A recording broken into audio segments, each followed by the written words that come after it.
Question number 1 है, एक कक्षा में 40% लड़के हैं और लड़कियों की संख्या 54 है।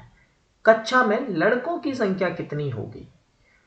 तो एक क्लास है जिसमें 40% अगर लड़के हैं, 40% क्या है, लड़के हैं, तो गर्ल्स कितनी होंगी? ये तो बॉयज हो गए। तो गर्ल्स कितनी होंगी? गर्ल्स होंगी 60%। कितनी परसेंट होंगी? 60% जो होंगी वो क्या होंगी? गर्ल्स होंगी। ये क्या होंगी? गर्ल्स होंगी। ठीक है, ये क्या होंगी? गर्ल्स। अब अगर इतनी गर्ल्स हैं तो लड़कियों की संख्या 54 बता रहा है, यानी तुम्हारे पास जो टोटल स्टूडेंट है, स्टूडेंट का जो टोटल 60% है ना, वो किसके बराबर है? 54 के बराबर है। ये गर्ल्स की संख्या ही तो बता रहा है। इससे 0 से 0 कट करोगे, इससे इसको कट करोगे 9, तो टोटल जो स्टूडेंट है, स्टूडेंट कितने आ जाएंगे तुम्हारे पास? 90। टोटल स्टूडेंट आ गई है। ठीक है, जब टोटल स्टूडेंट 90 आ गए तो बोल रहा है लड़कों की संख्या कितनी होगी? तो 90 का हमें 40% निकालना होगा, क्योंकि लड़कों की संख्या 40% थी। 0 से 0 कट करेंगे, इस 0 से इसको कट करेंगे, 9 4 जा 36। ऑप्शन नंबर जो फर्स्ट है वो एकदम इसका करेक्ट आंसर है। क्वेश्चन नंबर 2, मनीष अकेले एक काम को 48 दिनों में पूरा कर सकता है और प्रताप अकेले उसी काम को मनीष द्वारा लिए गए समय के आधे समय में पूरा कर सकता है। दोनों मिलकर कुल काम का 1/4 भाग कितने दिनों में पूरा करेंगे? तो मनीष किसी काम को 48 दिनों में करता है, प्रताप उसे करता है कितने दिनों में? प्रताप अकेले उसे 24 दिनों में करता है। मनीष करता है तुम्हारा 48 में, तो प्रताप करता है 24 दिनों में, क्योंकि उससे आधा समय लेता है। तो 48 का आधा कितना हो जाएगा? 24। दोनों मिलकर उस काम का 1/4 भाग कितने दिन में पूर्ण करेंगे? तो दोनों मिलकर पहले तो टोटल काम निकालो। जब टोटल काम निकालोगे तो 48 और 24 का लेना पड़ेगा एलसीएम, और इन दोनों का एलसीएम आ जाएगा तुम्हारे पास 48 24 का 48। तो यहां से करोगे 1 और 24 से करोगे 2। 48 का 1/4 काम निकालना है, तो इससे इसको जब कट करोगे तो 12 यूनिट काम तुम्हें करना होगा। 12 यूनिट काम कौन करेगा? तो मनीष और प्रताप दोनों मिलके। मनीष एक दिन में एक काम करता है, प्रताप एक दिन में 2 ही काम करता है, यही तो लिखा हुआ है इफिशियंसी वाला। तो दोनों मिलकर एक दिन में 3 यूनिट काम करते हैं, और 3 से 12 को डिवाइड करोगे तो कितना हो जाएगा? 3 से इसे डिवाइड करो तो कितना हो जाएगा? अच्छा, तो ये काम 4 दिन में समाप्त हो जाएगा। ऑप्शन नंबर जो 4 है एकदम करेक्ट है। 4 ही आंसर है। नेक्स्ट क्वेश्चन है, एक्स, वाई और जेड 3 छात्र हैं। एक्स को वाई से 40% अधिक अंक मिले और जेड से 20% कम अंक मिले। यदि वाई, यहाँ पे वाई कर लो, यदि वाई को 480 अंक मिले तो जेड को कितने अंक मिले होंगे? तो कौन कौन है? एक एक्स है, एक वाई है, एक जेड है। ठीक है, अब एक बात समझना, वाई को तो 480 अंक मिले, यही तो कह दिया उसने, 480 अंक मिले। एक्स को वाई से 40% अधिक, मतलब वाई से 40% अधिक मिले, तो 40% का मतलब हो गया 480 का 140। पहले तो 140% निकाल लो। ठीक है, जब इसे करोगे तो ये 0 से 0 खत्म हो गया, इससे इसको खत्म करो। ठीक है, 4 का इसमें मल्टीपल करो, 4 32 हो गया, 3 4 चौको 16, 17 18 19, 192 हो गया। ठीक है, अब यहां पे हमें क्या करना है, और 480 इसमें जोड़ देना, तो कितना आ जाएगा? 2 8 8 16 1 17 4 5 6 672। 672 तो इसे मिले हुए हैं।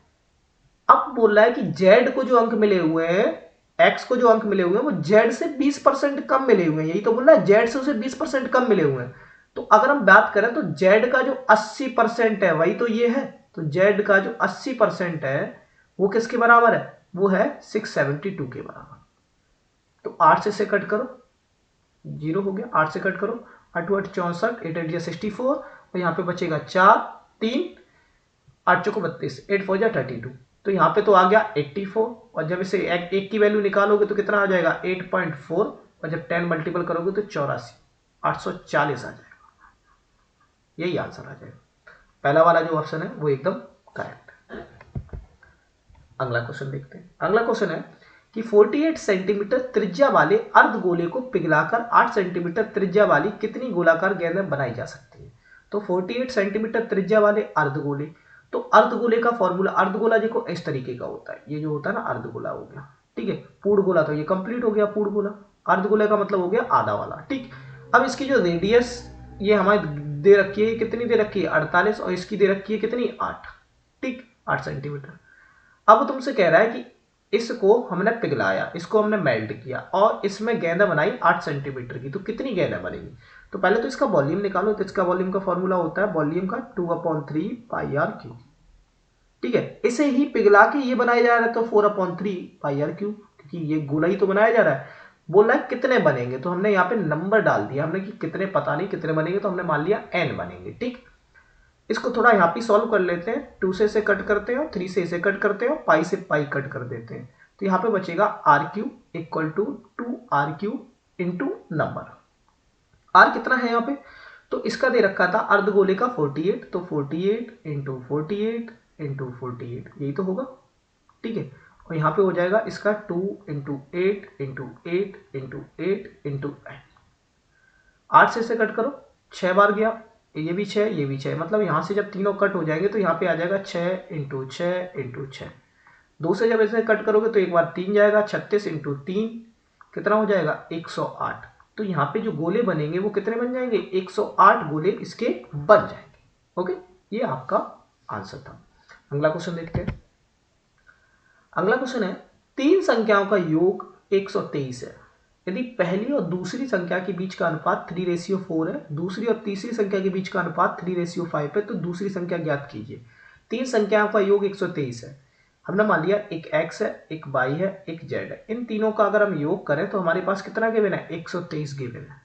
ठीक, पहली x/y इसके क्या है 3:4, y/z क्या हो गया, y/z है तुम्हारे पास 3:5।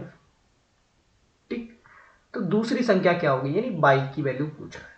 तो देखो x/y, y/z, तो यहाँ पे हमें लगाना पड़ेगा उल्टा n। अब कुछ भाई को ये पता नहीं होगा उल्टा n क्या होता है, तो ये रेशियो की क्लास में बहुत अच्छे से डिटेल से मैंने समझाया हुआ कि रेशियो के कितने टाइप होते हैं, तो उल्टा n यूज करते हैं, वो सारी चीजें हम लोग जानने वाले हैं। फिलहाल यहाँ पे देखते हैं कि इसकी वैल्यू क्या आएगी। तो इसको करेंगे 9, यहाँ पे हमें x y z तीनों निकालना है ना रेशियो, इसलिए हमने इसको उल्टा n लगाया, x y z 3 3 9, और पहले इसका S/2 फिर इसका S/2 फिर इसका S/2, जैसे n चलता है वैसे ही चलते जाना है। 3 3 9 हो गया, 3 4 12 हो गया, 4 5 20 हो गया।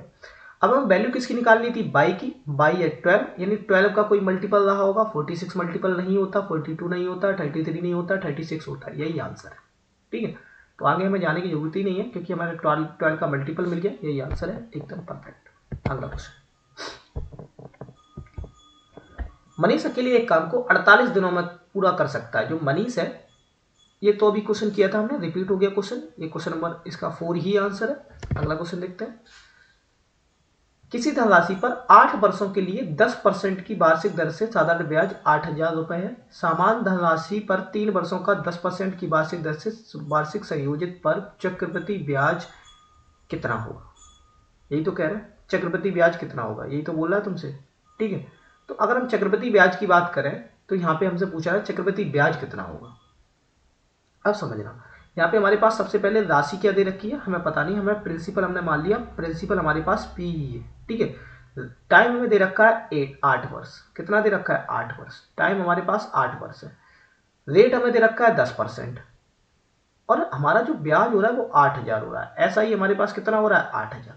यहाँ तक कोई प्रॉब्लम नहीं। तो प्रिंसिपल निकालने के लिए फॉर्मूला होता है SI into 100 upon P into T, P नहीं R इंटू टी। तो SI कितना हो जाएगा, SI है 8,000 इंटू 100 अपॉन R 10 है, और टाइम है तुम्हारे पास 8, 0 से 0 उड़ गया, इसको उड़ा दो, कितना हो गया 1,000।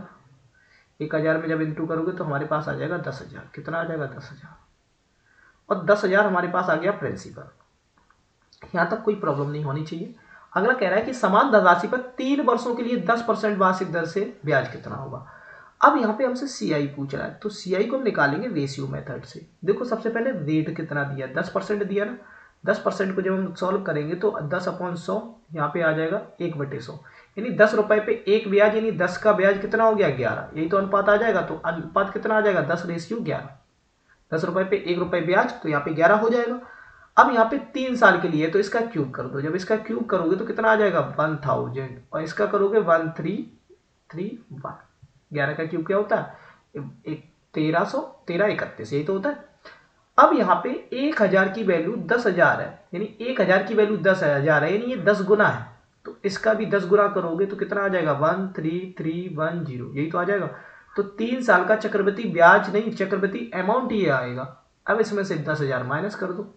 जब माइनस करोगे तो कितना आ जाएगा, 3310। तो 3310 इसका क्या आ जाएगा, ब्याज आ जाएगा। तो ऑप्शन नंबर जो 4 है वो एकदम करेक्ट है। अगला क्वेश्चन देखते हैं। अगला क्वेश्चन कह रहा है, एक क्लास में 14 छात्रों की औसत आयु 17 वर्ष है। यदि 32 वर्ष की एक आयु का एक नया छात्र कक्षा में शामिल होता है तो इन 15 छात्रों की औसत आयु क्या होगी, यही तो पूछ रहा है। तो 14 छात्र हैं, इनकी औसत आयु कितनी है, 17 वर्ष है। 32 वर्ष के एक नए आयु की जोड़ा जाता है, तो यानी अब हो जाते हैं टोटल 15, जब 32 साल वाला एक जुड़ जाता है। ठीक है, तो इन 15 छात्रों की औसत आयु क्या होगी। तो हमारे पास औसत आयु 14 छात्रों की 17 है, तो औसत इनका मल्टीपल करोगे कितना आ जाएगा, 7 चौको 28। ठीक है, 7 चौको 28, 14 और 17 का मल्टीपल करोगे ना। ठीक है, 7 चौक 28, 2, 4 के 4, 5 6 7 1 और 4 1, कितना आ गया 8, 6 6 12 13, 7 चौक 28, 2, 4 चौको 16 17 18, ओ 7 चौक 28, 2, 4 चौको 16 17 18 आएगा यहाँ पे। ठीक है, 18 आएगा और 7 और 1 4। ठीक, अब देखो 8 7 7 14 15, 4 5 6 658 आ गया। 658 में जब 32 ऐड करोगे 658 में तो कितना हो जाएगा, 8 9 10 5 3 8 9 690, 690 हो गया। और इसे जब 15 से डिवाइड करोगे तो कितना आएगा, ये गलत हो गया कहीं भाई, 7 चौक 28, 2 4 1 4 5 6 6 ही होगा यहाँ पे। 17 और 14 का मल्टीपल गलत हो गया, क्या होना चाहिए था 17 इंटू 14 करोगे ना, 7 चौक 28, 2 4 1 4 5 6 6 आ गया और 7 1 8 7 6 6 12 13 1 2 238 आया ना। ठीक है, इसमें 32 ऐड कर दो, कितना हो गया 8 3 3 6 7 270, तो 270 आ गया। जब इसे 15 से डिवाइड करोगे 15 1 15 और कितना बचेगा 12, तो 15 8 120, यानी 18 इसका आंसर एकदम करेक्ट रहेगा। तो ऑप्शन नंबर जो 4 है वो एकदम करेक्ट आंसर है। अगला क्वेश्चन देखते हैं। अगला क्वेश्चन है, एक व्यक्ति ने 1 रुपए में 20% की दर से कुछ पेन खरीदे और उन्हें 1 रुपए में 15 की दर से बेच दिया, लाभ प्रतिशत क्या होगा, 35%, 15%, 33.33%, 40%। ये हमारे पास ऑप्शन है। तो देखो एक व्यक्ति ने 1 रुपए में 20, 1 रुपए में कितने,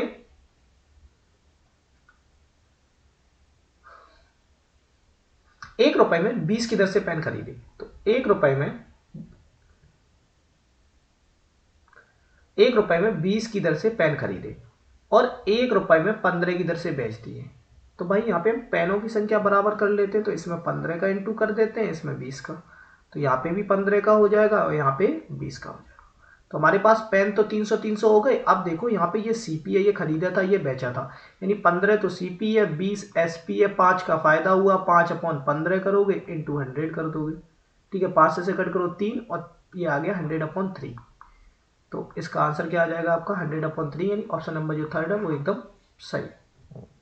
अगला देखो, अगला कह रहा है, राकेश महेश और पुनीत मिलकर एक कुर्सी 20 मिनट में बना सकते हैं, राकेश और महेश मिलकर इसे 25 मिनट में बना सकते हैं। तो हमारे पास राकेश हो गए, महेश हो गए, पुनीत हो गए, ये तीनों मिलकर 20 मिनट में बनाते हैं। राकेश महेश ये दोनों मिलकर 25 मिनट में बनाते हैं। तो बोला पुनीत अकेला कितना बनाएगा, तो टोटल ये कितना काम करते हैं, कितना हो जाएगा 100, 20 से करोगे 5 और 25 से करोगे 4। तो रमेश और महेश और पुनीत तीनों मिलकर एक दिन में 5 काम करते हैं और रमेश और महेश कितना करते हैं 4 यूनिट काम 1 मिनट में। तो पुनीत अकेला कितना करता होगा, 1 काम 1 मिनट में, तो 100 काम करने के लिए उसे 100 मिनट लगेंगे। यही आंसर है, 1 से 100 को डिवाइड करना होता है। ठीक है, अगला क्वेश्चन, एक वस्तु का अंकित मूल्य 7600 है और अंकित मूल्य और विक्रय मूल्य, यानी अंकित मूल्य ये है और विक्रय मूल्य ये है। तो अंकित मूल्य अगर 7600 है, विक्रय मूल्य है तुम्हारे पास 6688, तो छूट परसेंट पूछ रहा है, तो 7600 पे हमने मान लिया x% की छूट हो गई, इक्वल टू 6688, 2 जीरो ये कट गए। और जब इससे कट करोगे तो यहाँ पे 1 मिनट देखना, यहाँ पे देखो अगर हम करेंगे तो यहाँ पे 92 आना चाहिए, क्योंकि 100 में से हमें बाद में माइनस करना है। यहाँ 88 आना चाहिए, यहाँ आना चाहिए 90, यहाँ आना चाहिए तुम्हारे पास 84। तो 4 6 24, 4 तो आ नहीं रहा, तो ये 84 तो हो नहीं सकता, 90 हो नहीं सकता, 8 6 48, 8 आ रहा है, 2 छक्के 12, ये भी नहीं हो सकता। यानी हम यूनिट प्लेस चेक किया तो 8 का 6 में मल्टीपल करोगे तभी आएगा, यानी 76 से जब इसे कट करोगे तो 88 ही आएगा। और जब 88 आएगा तो 100 में से जब 88 माइनस करोगे तो कितना आ जाएगा आपका, 12% आंसर आ जाएगा। यही आंसर सही है। अगला क्वेश्चन देखते हैं। अगला क्वेश्चन है, एक नाव एक समान गति से 54 किलोमीटर की दूरी तय करती है। अगला क्वेश्चन है, तीन संख्याओं का अनुपात 68:9 है। यदि तीनों संख्याओं का योग 460 है तो तीनों संख्याओं में सबसे बड़ी संख्या क्या होगी। तीन संख्याओं का योग 6:8:9 है, तो तीनों संख्याओं का योग 460 है, तो तीनों संख्याओं में सबसे बड़ी संख्या क्या होगी। देखो सबसे बड़ी संख्या 9 होगी। 9 का मल्टीपल क्या है, ये तो है नहीं, ये भी नहीं है, ये भी नहीं है, यही आंसर होगा। तो यहाँ पे हमारे ऑप्शन से भी क्वेश्चन हो जाते हैं। बस सबसे छोटी संख्या ज्ञात कीजिए जो 27, 36, 56, 12, 10 से पूर्णतः विभाजित हो। तो देखो ये नंबर हमें दिख रहा है, इसमें 10 एक इंपॉर्टेंट है, 10 में 0 आ रहा है। 0 देखो किस में आ रहा है, 0 पहले ही ऑप्शन में आ रहा है, इसमें भी नहीं है, इसमें भी नहीं है, इसमें भी नहीं है, तो यही आंसर होगा। इनका जो लासा आएगा उसके एंड में 0 जरूर आएगा, तो यही आंसर है। तो थ्रू ऑप्शन हम लोग सेकंड में क्वेश्चन कर सकते हैं। यहाँ पे बोला है m के किस मान के लिए 58524 m 9 से विभाजित होगा। तो 9 के व्यवस्था का नियम होता है कि इनके सभी अंकों का योग देख लो, ठीक है। तो 5 4 9 हो गया, 9 हटा दो, 5 6 7 7 7 14 15 15 15 में 5 1 6 करोगे, 6 में प्लस कितना करना पड़ेगा 3, जब 3 जोड़ोगे तभी आंसर आएगा। ऑप्शन नंबर जो थर्ड होगा वो एकदम सही है। अगला बोल रहा है 12 8 और 24 का महत्तम क्या होगा। तो 12 8 24, तो 4 से कट करो, 3 2 6, यानी 4 ही होगा इसका आंसर। अगला क्वेश्चन है 42 into 3 plus 25 into 3 minus 14 divide by 7, 7 से कट करो 2, 2 पंचे 10, 25 3 75 माइनस 10 65 और 3 दूनी 6, 3 चौको 12 65, प्लस कर दो 6 5 11, एक यूनिट प्लेस आ रहा है, 191 आंसर आ जाएगा। तो हमें यहाँ पे टाइम की कुछ क्वेश्चन हमारे होते हैं लेंदी होते हैं, कुछ ऑप्शन वाले होते हैं ट्रिकी, और इससे ही हमारा टाइम बचने की बात। S1 और S2 द्वारा प्राप्त अंकों का औसत S2 और S3 द्वारा प्राप्त अंकों के औसत से 35 अधिक है। तो S1 प्लस S2 का जो औसत है वो S2 प्लस S3 के औसत से 35 अधिक है। S3 द्वारा प्राप्त अंक 75 है, तो S1 द्वारा प्राप्त अंक कितने होंगे। तो सबसे पहले तो अगर हम यहाँ पे एलसीएम लेंगे तो यहाँ पे ये 35 की जगह हो जाएगा 70, 2 एलसीएम आ जाएगा, 2 से ये 2 उड़ जाएगा। S1 प्लस S2 इनको हम इधर लेके आएंगे, minus S2 minus S3 equal 70, ये दोनों उड़ गए। तो S1 minus S3 equal to 70। S3 हमारे पास 75 है, तो S1 निकालना है, तो यहाँ पे रख दो 70 प्लस 75, क्योंकि ये माइनस का है, ये उधर जाएगा प्लस का हो जाएगा, तो प्लस का हो गया। 5 7 7 14, 145 आंसर हो जाएगा। तो ये था आज का एसएससी जीडी का मैथ का मॉक टेस्ट। अगर आपको जरा सा भी